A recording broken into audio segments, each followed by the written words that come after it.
성경 말씀 봅시다. 열왕기하 14장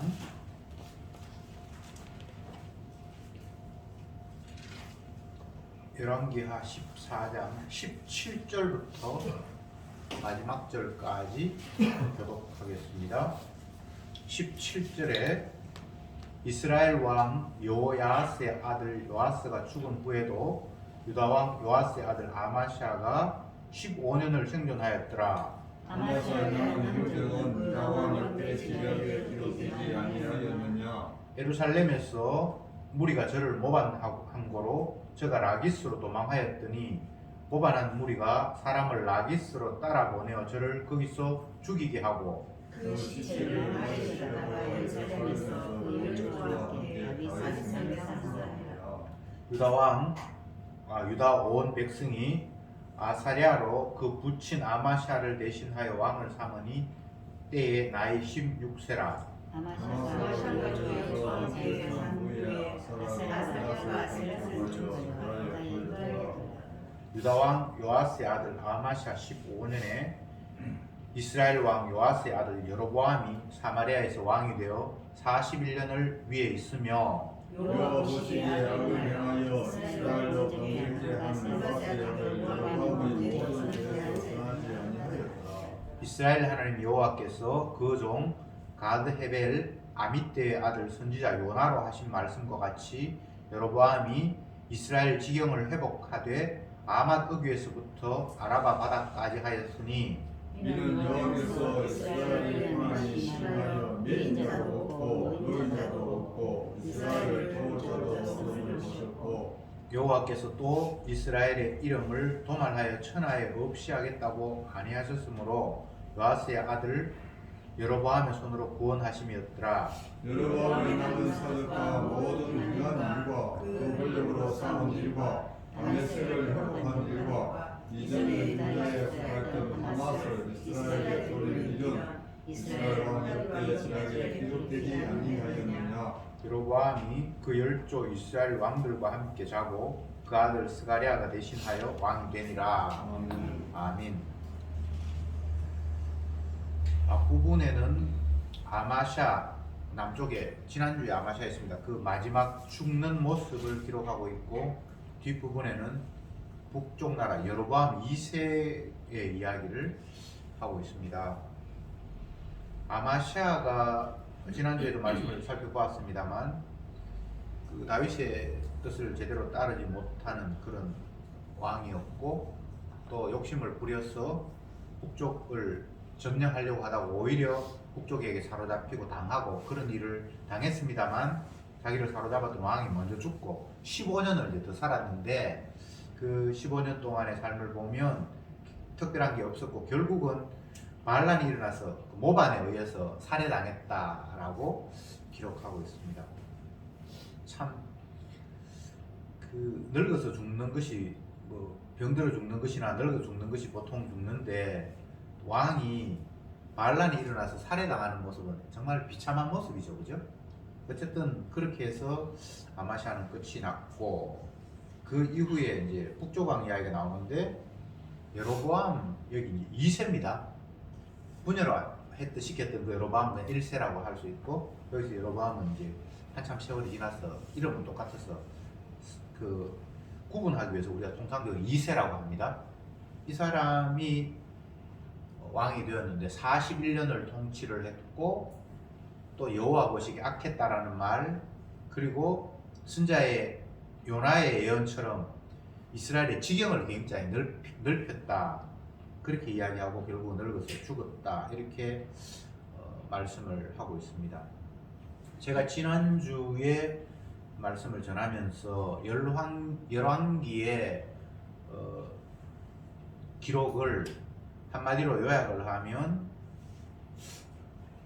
하나님께서 분노하심으로 이스라엘에게 왕을 주었고 진노하심으로 폐하했다. 그 한마디로 정리할 수 있다. 제가 이런 말씀을 드렸습니다. 그러니까 왕들이 쫙 열거되어 있는데 별 볼 일 없어. 그냥 죄인이라는 이야기입니다. 하나님의 용서가 아니면 아무것도 아닌 정말 허접스러운 인간들의 속꿉장난에 지나지 않아요. 왕이 되어서 땅을 넓히고 뭘 하고 어느 나라를 침략하고 지고 이기고 그 모두가 다 그냥 죄악된 인간의 몸짓이다라고 한마디로 이제 규정을 합니다. 여로보암 2세는 역사적으로 보면 대단한 사람이에요. 인간적인 관점에서 보면 이스라엘의 지경을 가장 넓게 차지했던 시대가 여로보암 2세였습니다. 우리나라로 이야기하면 고구려의 19대 왕 광개토 왕이 우리나라를 굉장히 영토를 넓혀서 중국의 일부까지 우리나라의 영토로 만들고 그곳에도 지금도 아직 그 광개토 왕의 비가 중국 땅에 있다고 합니다. 그런 것처럼 이 여로보암 2세는 이스라엘이 생기고 난 이후에 땅을 가장 넓게 저 위쪽 뭐 다메섹이나 하맛 이건 지금은 남의 땅인데 그쪽까지 다 자기 땅으로 영토를 확장했던 그런 왕이 여로보암 2세였고 또 여로보암 2세가 다스릴 때 그 부귀영화가 어마어마했다고 합니다. 땅을 뭐 넓게 차지했으니까 힘이 있었으니까 잘 살았겠죠. 그러나 그는 여호와 보시기 악했다라는 한마디로 그냥 정리가 끝나버립니다. 그러면 우리가 이제 상식적으로 생각해 봤을 때 여호와 보시기 악했는데 왜 그 왕이 부귀영화를 누리고 이스라엘 지경을 넓히게 하는 그런 것을 하나님께서 허락하셨을까라는 이런 물음을 우리는 묻게 되겠죠. 여호와 보시기 악했다면 뭐 비참하게 죽는다든지 짧게 왕위에 있어서 그냥 끝나버린다든지 이렇게 하면 되는데 41년 동안 나라를 다스렸고 부귀영화를 누렸고 또 영토도 가장 넓게 차지했다 이렇게 이야기를 하고 있다 이 말이죠.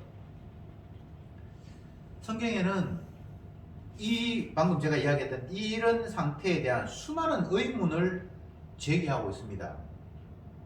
내가 악인의 형통함을 보고 참 신비했다. 어떻게 하나님이 그럴 수 있을까? 시편에 이런 것도 있고 또 어찌하여 하나님께서 악한 일을 행하는 사람들을 형통하게 하시나이까? 라는 이런 물음들도 성경 여러 군데에 나타납니다. 대표적인 것이 시편 73편인데 거기에 보면 악인의 형통함이 어떻게 이럴 수 있냐? 그들은 죽을 때도 편안하게 죽고 그 자녀들도 번성하고 아프지도 않고 이런 이야기가 쫙 나옵니다. 마치 여로보암 2세의 모습 같아요.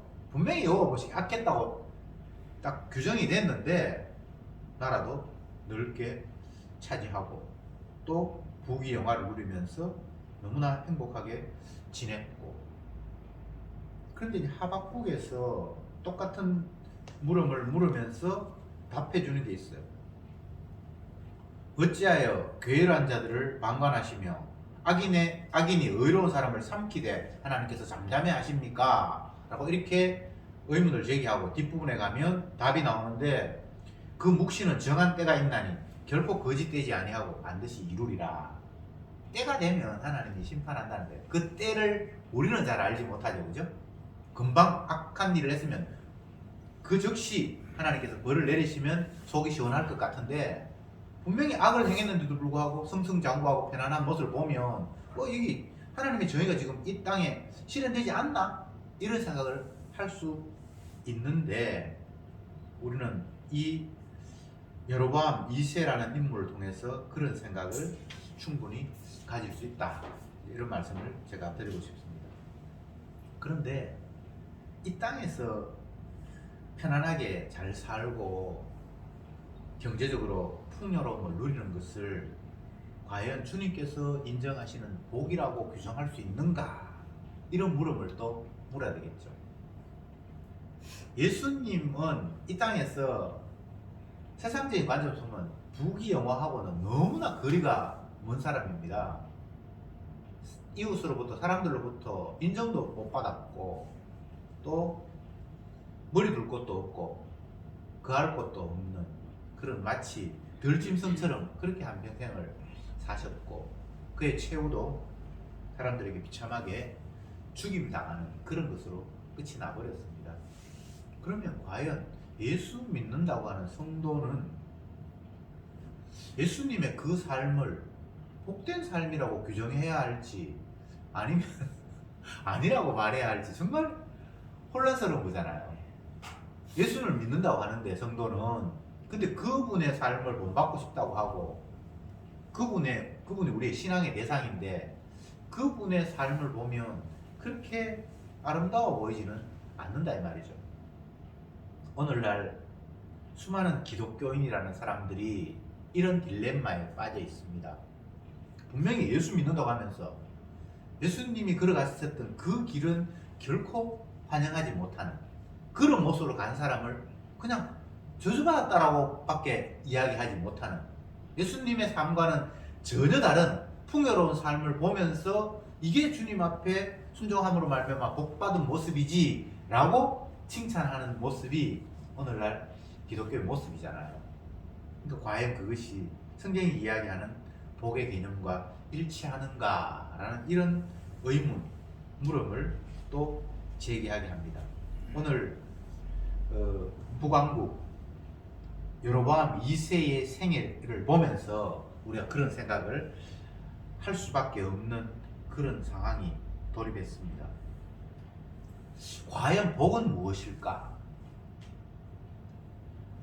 성경에 복에 대한 이야기가 표현이 너무나 많습니다만 그 가운데 굉장히 적절한 한 구절을 찾아보겠습니다. 로마서 4장 잘 아는 구절이지만 한번 찾아볼게요. 로마서 4장 7절 8절 같이 한번 읽어봅시다. 시작. 그 불법을 사심을 받고 그 죄를 가시um 받는 자는 복이 있고 주께서 그 죄를 인정치 아니하는 사람은 복이 있도다 함과 같으니라. 이 다윗의 시편을 인용을 했는데 로마서가 사도 바울이 불법이 있지만 그게 사하심을 받고 죄는 가림을 받고 또 주께서 그 죄를 인정하지 않는 사람이 복이 있는 사람이다 이렇게 이야기를 했습니다. 우리의 상식으로는 죄를 안 지은 의를 행한 사람이 복이 있다 이렇게 말하면 참 쉽게 이해가 확 오는데 죄 안 짓고 의로운 사람이 복이 있다라는 말은 성경에 한 구절도 없습니다. 그가 불법을 행했는데 그게 용서를 받고 그가 죄를 범했지만 그게 가리움을 받고 그 허물을 주님께서 덮어서 인정하지 않는 죄인으로 인정하지 않는 자가 복이 있다는 거예요. 그러면 또 여로보암처럼 자기가 왕이 되었는데 국가의 영토를 남의 나라를 차지해서 이것도 내 영토야. 그리고 집도 한 채 사고 두 채 사고 이렇게 한 거 똑같죠, 그죠?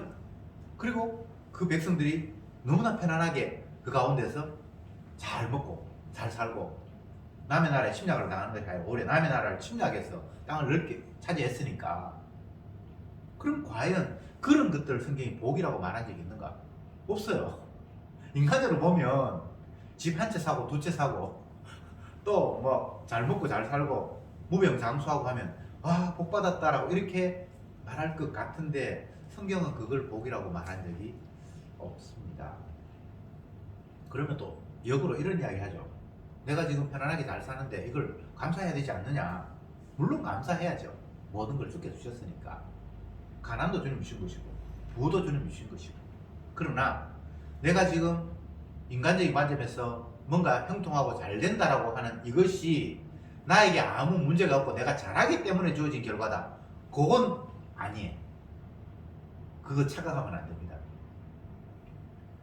참 이런 부분이 참 어려워요. 사람들은 남들로부터 인정받고 편안하고 넉넉하고 하면 지금 아무 문제가 없고 잘된 길로 들어섰다라고 그렇게 자기를 안심할 수 있잖아요.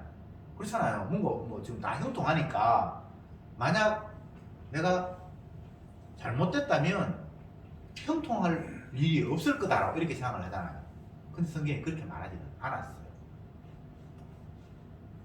이사야 26장 한번 다시 봅시다.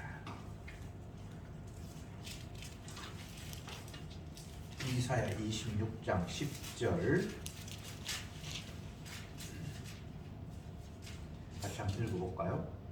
시작. 악인은 은총을 입을지라도 의를 의를 배우지 아니하며 정직한 땅에서 불의를 행하고 여호와의 이름을 돌아보지 아니하는도다. 악인에게도 하나님이 은총을 주세요.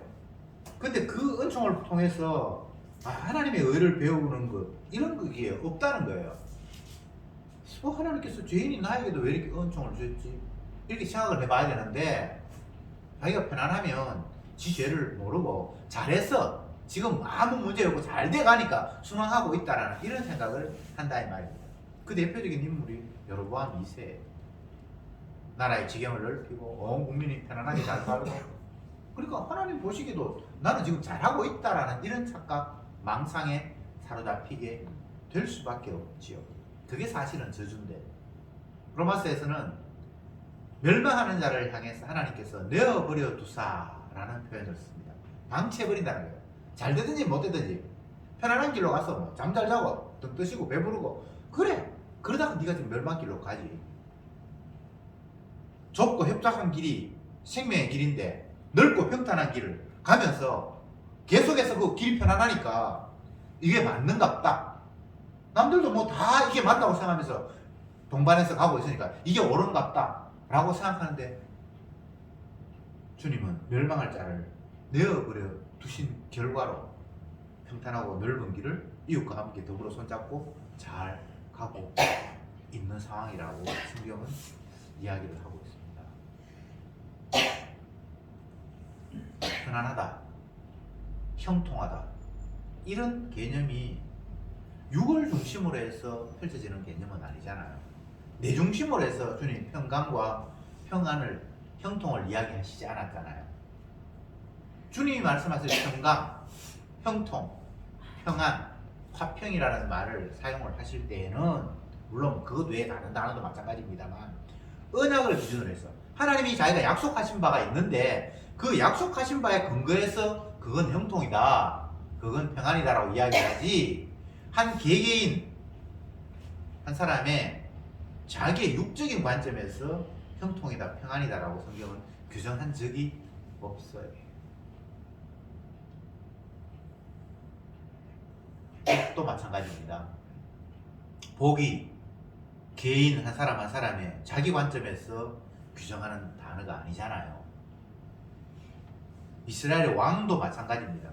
왕 자기 관점으로 이스라엘을 해석하고 보면 안 돼요.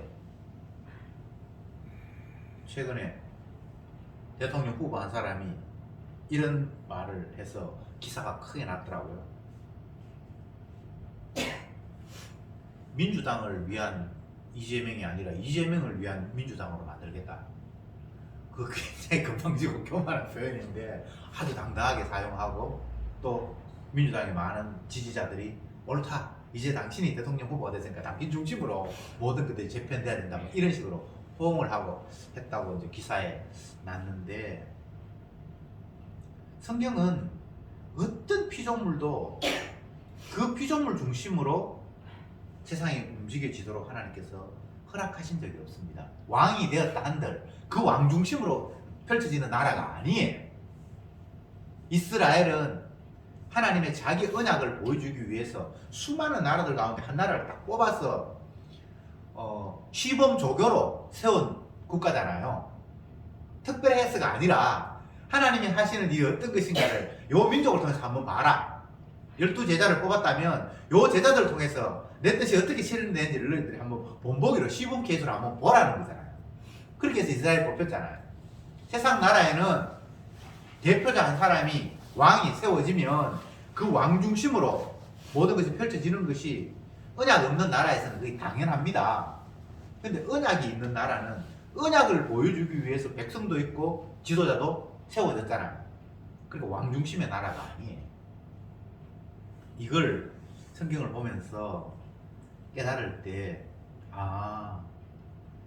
이 나라는, 이 이스라엘은 하나님 중심, 더 구체적으로 이야기하면 하나님께서 주셨던, 던졌던 그 약속이 어떻게 실현되는가를 보여주기 위한 어떤 그 소품들로 그들을 조성해 놓았는데 이들은 그걸 깨닫지 못하고 마치 이스라엘은 이스라엘의 구성원, 중심, 또 이스라엘을 대표하는 왕 중심으로 돼야 한다고 착각하고 있구나라는 것을 깨닫게 됩니다.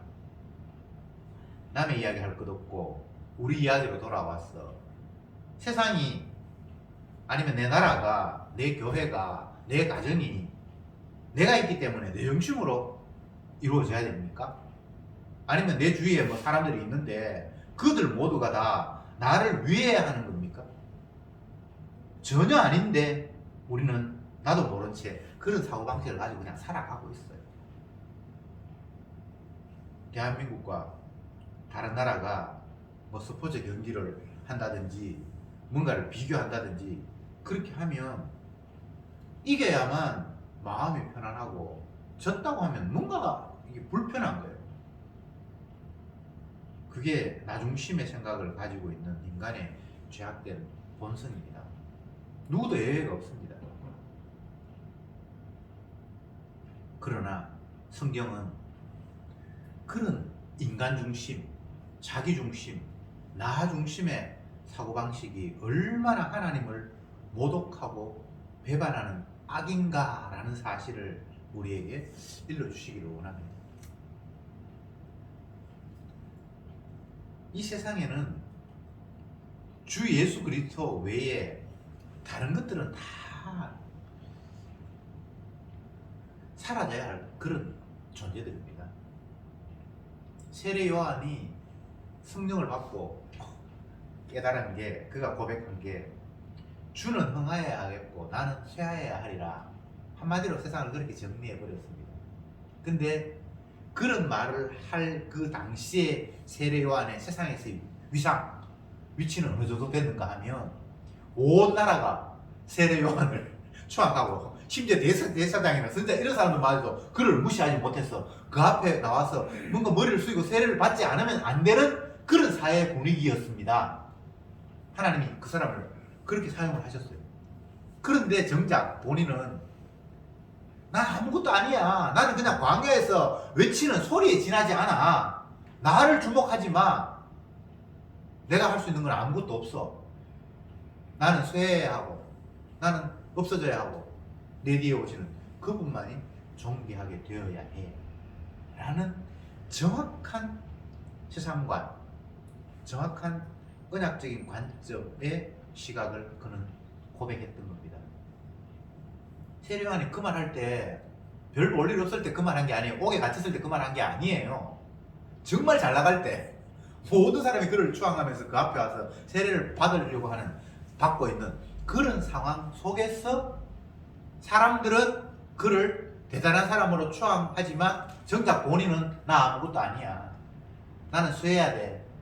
주님이 주 되심을 드러내기 위해서 나는 주의 길을 예배하는 자로 잠깐 사용되는 자야. 그리고 내 할 일 끝나면 나는 사라져버려야 할 존재야 라고 정확하게 백성들에게 주님이 어떤 분이며 피조물인 우리의 위치는 어떤 자인가를 알려주었죠. 그 관점, 그것이 피조물이 이 세상을 살아가면서 평생을 가져야 할 관점입니다. 그거 외에 아무것도 없어요. 나는 뭐 주의 일을 위해서 이만큼 했는데 내가 왜 이런 대접받지? 그건 세례 요한의 관점이 아니잖아요. 성경에는 그런 인물들이 많이 나타납니다. 성경에만 나타난다는 이야기는 이 세상에 그런 인물이 많다는 이야기입니다. 나 주님을 위해서 이만큼 했으니까 그래도 너보다는 내가 더 인정받아야지. 너보다는 내가 더 사랑받아야지. 이런 개념을 인간은 갖지 않을 수 없습니다. 그게 다 언약 앞에서 무너져야 할 허상입니다. 왜 세례 요한이 그런 고백을 했을까요? 자기가 주의 길을 예비하는 것조차도 자기의 능력과 자기의 희생과 자기의 열정으로 하는 게 아닌 줄 알았기 때문입니다. 그는 태어나기도 전부터 이미 그 어머님 또 다른 사람에 의해서 예언됐어요. 주의 길을 예비한, 원래 그는 엄마가 임신도 못하는 그런 여자였잖아요. 근데 하나님께서 그 엄마 아빠에게 찾아가서 네가 아들을 낳을 것인데 그는 장차 오실 주님의 길을 예비할 자라. 그렇게 해서 자기는 태어난 줄 깨달았고, 그리고 한평생을 그냥 그 주님이 사용하시는 그 일에 되다가 끝나버려요. 그렇게 열심히 주의 일을 위해서 헌신을 했는데 그의 최후가 엉터리 없는 세상 왕에 의해서 자기들끼리 서로 뭐 잔치하는데 딸이 춤을 추고 그게 너무 기뻐서 딸아 네 소원이 뭐냐?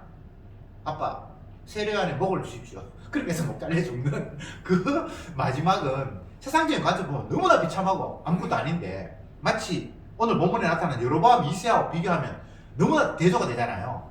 한 사람은 여호와 보시기에 악했는데 떵떵거리면서 잘 살았고 한 사람은 평생 주의 길을 예비하는 곳으로 살았는데 마지막 목 잘렸어. 속안에 담겨서 그냥 생애가 끝나버렸고. 그런데 성도는 여로보암의 삶보다는 세례요한의 삶이 복되다라는 것을 인정하고 고백해야 돼요. 도대체 육인 평안이 도대체 어떤 의미가 있는지를 성경을 보면서 알아야 돼요.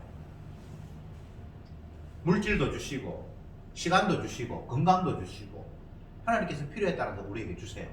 반대로 그걸 빼앗기도 하세요. 그렇잖아요. 주신 자도 여호와시고 취하신 자도 여호와시니까. 그런데 그 주심과 취하심의 그 모든 상황이 주님의 자기 뜻을 성취하는 과정이에요. 욥으로 이야기하면 초반에 그는 부귀영화를 누리는 사람이었습니다. 사람들로부터 존귀함을 받는 사람이었습니다. 그 모습만 아름답게 보면 안 돼요. 잠시 후에 이제 반대의 상황이 그에게 왔죠. 그걸 저주라고 말하면 안 돼요. 그리고 나중에 또 다시 회복되죠. 그것만을 복이라고 이야기하면 안 돼요. 첫 번째, 두 번째, 세 번째 그 전체가 다 주님께서 자기 언약을 이루기 위해서 욥을 다루었던 과정이 지나지 않아요.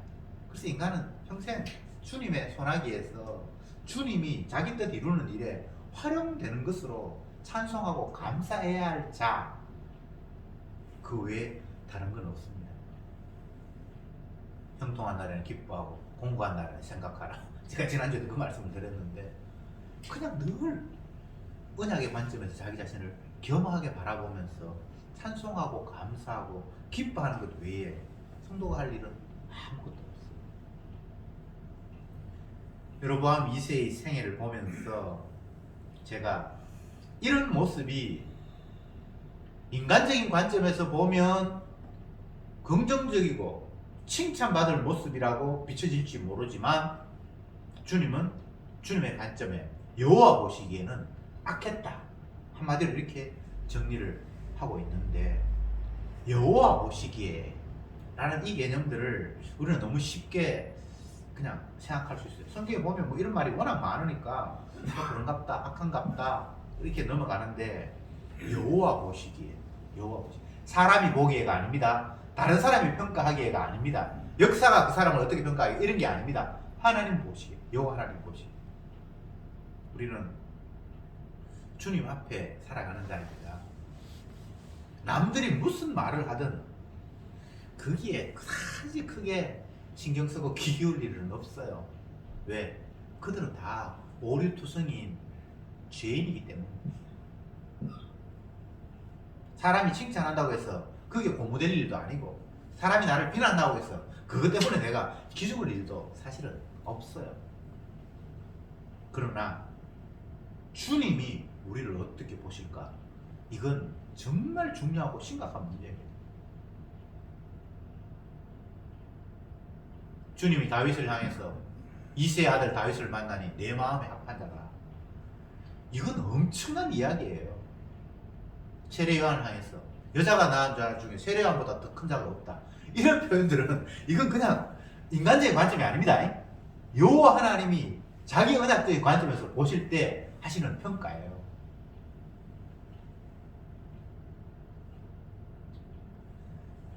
여호와 하나님이 보시기에, 여호와 보시기에 평소에 우리는 눈에 보이는 것들을 의식하면서 살아갈 수밖에 없습니다. 아무도 없을 때 나 혼자 있을 때의 행동과 누군가가 있을 때의 행동은 인간은 분명히 다릅니다. 코로나 전염병이 전 세계적으로 이제 퍼지고 난 이후에 사람들의 그 생활 양상이 많이 달라졌는데 그 가운데 하나가 사람들 만나는 게 힘드니까 이제 비대면이고 하니까 혼자 하는 일들이 많아졌고, 그래서 심지어는 찻집이나 이런 것도 주인이 없고 무인 찻집에서 그냥 자동적으로 뭐 이렇게 딱 누르면 그 자기가 원하는 게 이렇게 나오고, 주인이 없으니까 그냥 자기가 앉아서 있는 이런 그 찻집이 유행을 한다고 합니다. 근데 옛날에도 그런 걸 좋아했는데, 좋아하는 줄 잘 몰랐는데 이제 비대면 시대가 오니까 되게 좋아진 게 이렇게 표면화되었다, 이렇게 주장을 하더라고요.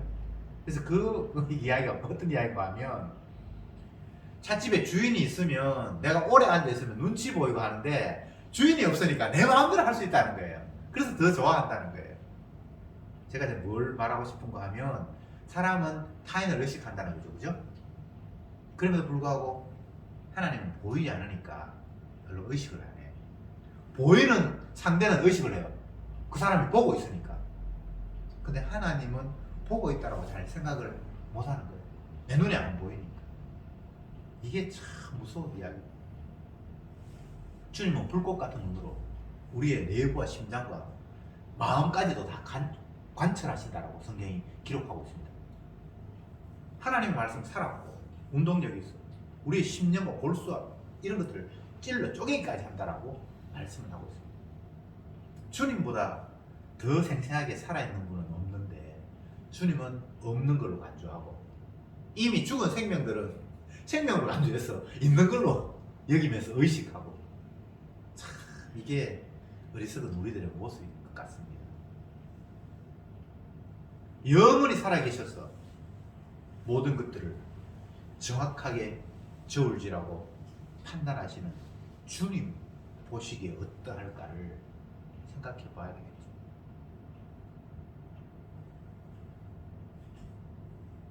헬스클럽이나 또 건강 운동하기 위해서 가는 그런 시설에 가면 건강 체크하는 그런 기계가 있어요.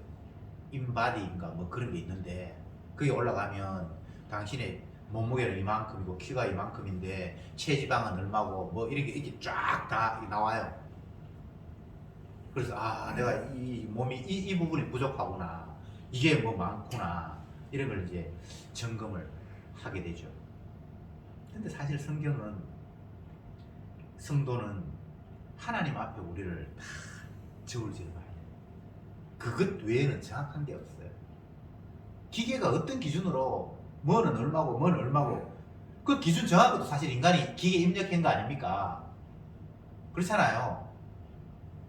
정말 우리를 정확하게 평가하실 분은 우리를 지으신 그분입니다. 그분이 잘했다고 칭찬하시면 이거는 칭찬받을 일이고, 그분이 너는 악하다고 하면 세상 전부가 다 칭찬해도 그건 악한 거예요. 이 세상은 모든 인간들이 선악과를 다 먹고 스스로 신이 된 자들의 모임입니다. 다 각자 신이에요. 스스로 지가 높아져야 되고 자기가 인정받아야 되고 자기가 좋아야 돼요.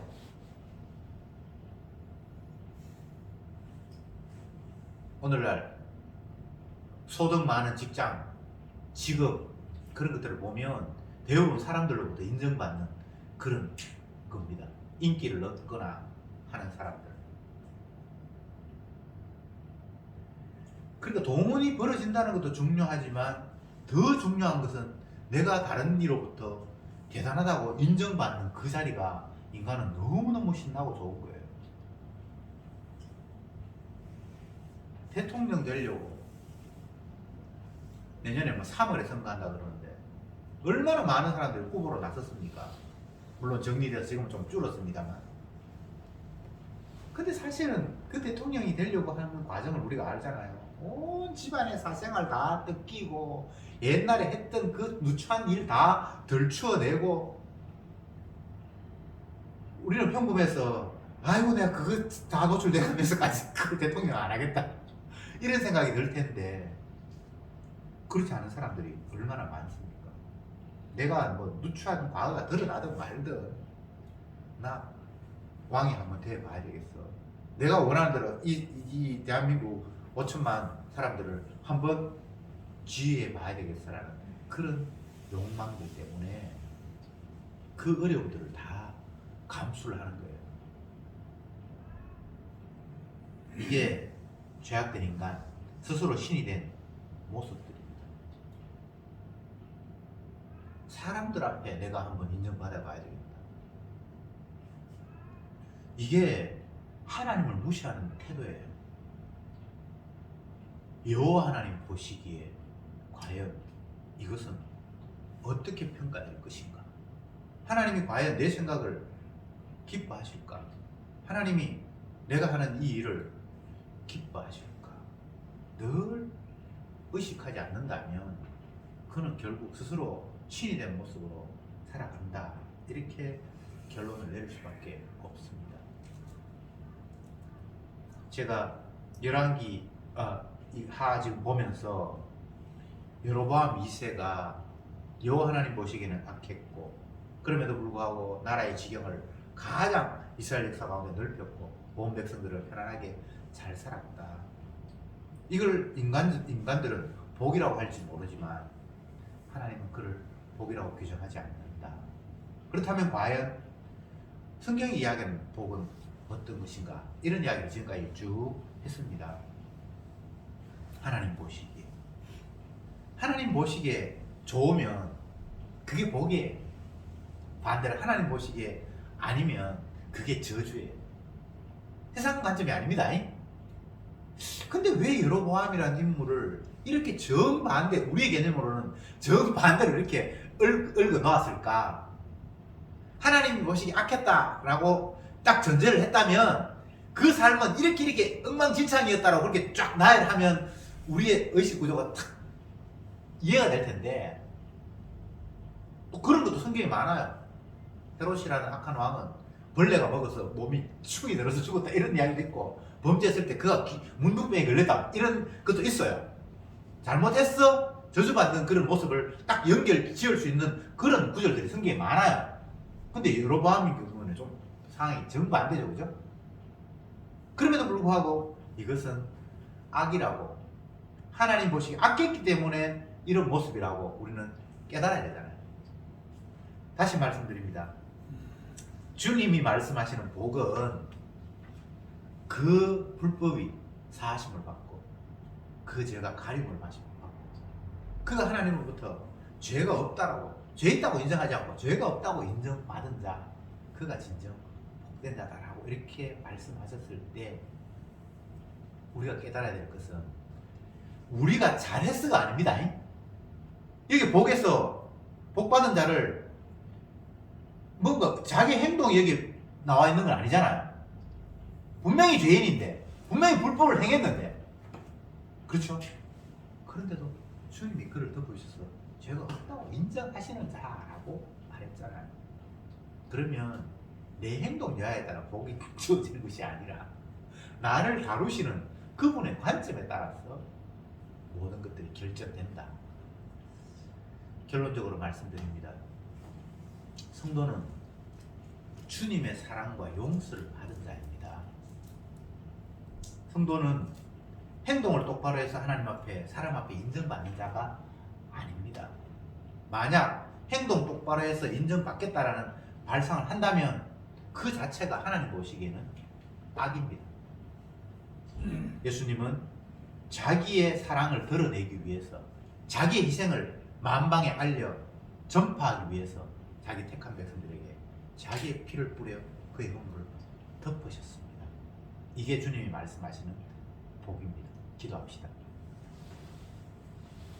불법의 사하심을 받고 죄의 가려움을 받은 자 주께서 그 죄를 인정치 아니하실 사람이 복이 있다라고 말씀하셨습니다. 그런데 여로보암은